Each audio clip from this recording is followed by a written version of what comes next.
Hello guys, my name is Will and welcome to one more video about Dragonheir Silent Gods. On the previous video, we talked about one of the continental challenges, Tamar.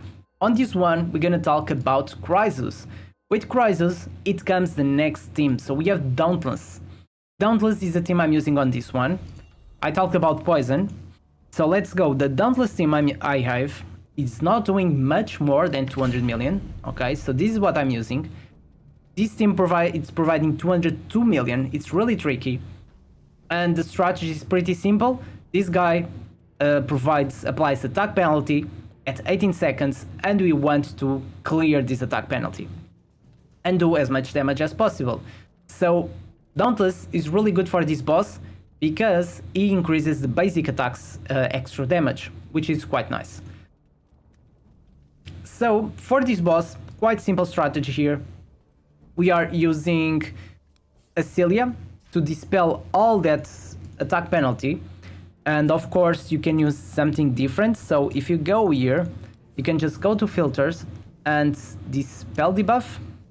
So this is some of the characters, like you can use Nathaniel, he can provide and dispel it. Acelia can dispel debuffs as well, ult ultimate and provide defense up, which is quite nice.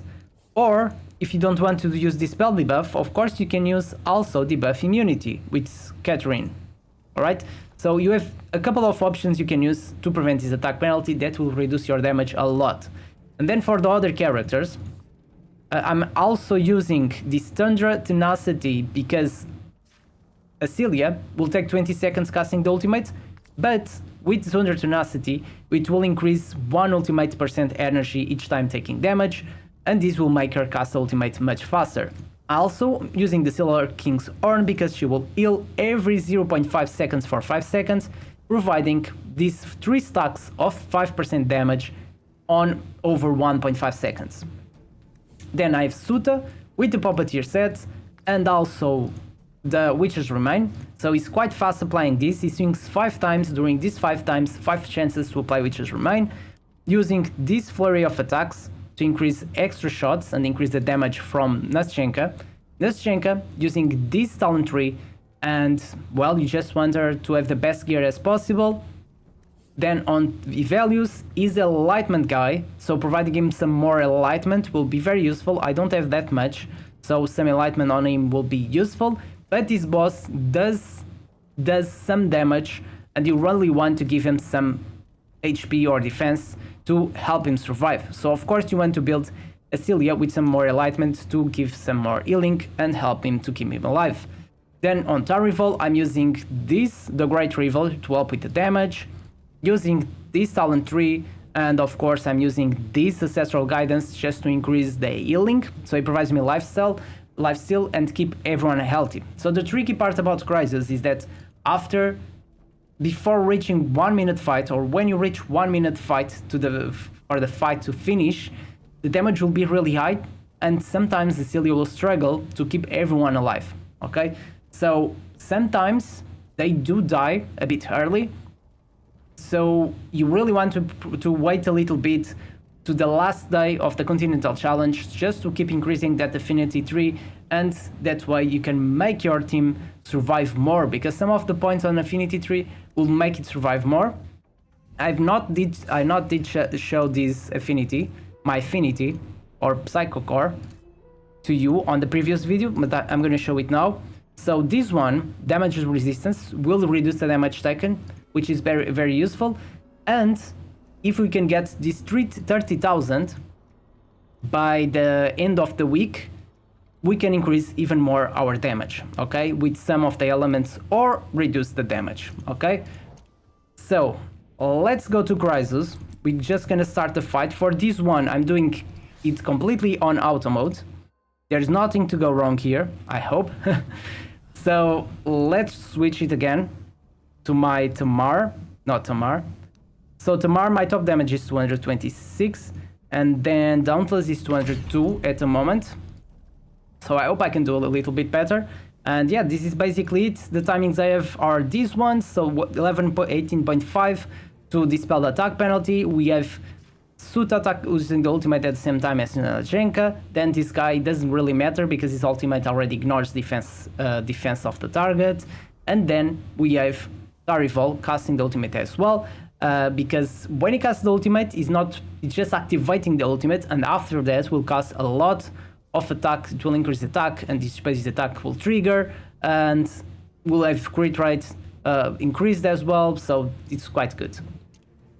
So this is all you need to know. This one is pretty straightforward, so let's just challenge this one and see how it works, the first one, and then I'll just speed it up to 4 times. Okay, so nothing wrong here. Asilia can dispel. We have a lot of damage going on.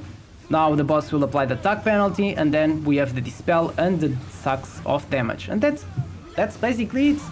Alright, so this is what you can do.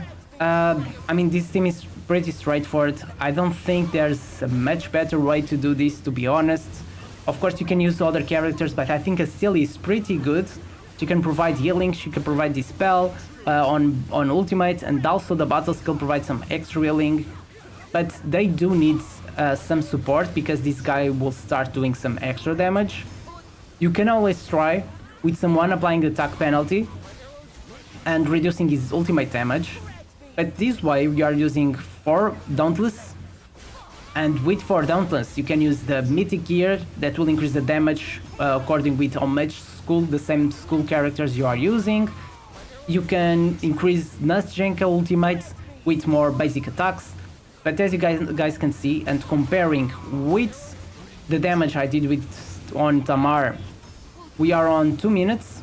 Yeah, 2 minutes, and we have not reached 200 million yet. So this one will take a little bit more, and you guys can see they are taking stronger hits.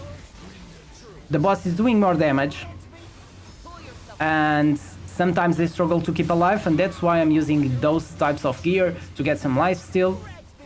So now it's getting a little bit harder. We're gonna reach now at 200 million. So at least 200 million I know I can get. So everyone is still alive, alright, not too bad. So 201 million, maybe I can beat my score. Yeah, I can. So 202, okay, Values is dead. But I can go to 203 million, Tarifol is dead. Let's see if you can reach 204 million. Oh no. Oh no, almost there. Okay, not too bad. 203 million, a new top score.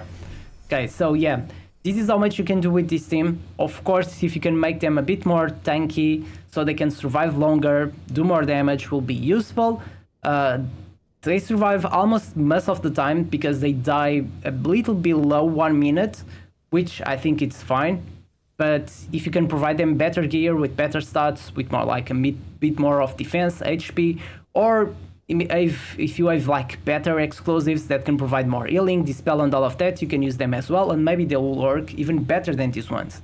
Okay, so I hope you guys enjoyed this video. Don't forget to comment below if you have any other opinions, your feedback regarding this build, or if you have any other suggestion. Hope you guys enjoyed. Don't forget to leave your like, subscribe, and see you in the next one.